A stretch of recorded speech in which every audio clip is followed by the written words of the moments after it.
चाहिँ एउटा हाम्रो एक्जिस्टिङ बिल्डिङ हो। बिल्डिङ अलरेडी बनाइसकेको छ र यो बिल्डिङ सँगसँगै हामीले एउटा सानो स्ट्रक्चर एउटा बनाइरहेको छौँ बिल्डिङसँग चाहिँ जोड्नको लागि।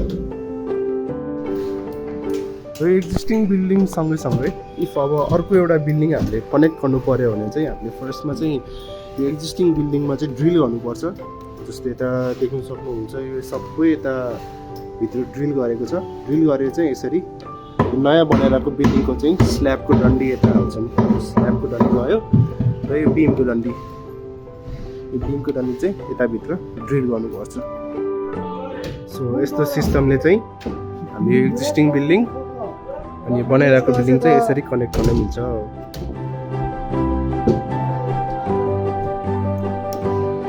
ड्रिल गरेपछि चाहिँ त्यो ग्याप्सहरूमा हामीले यो केमिकल हाल्छौँ। यसलाई चाहिँ इपक्सी भन्छ।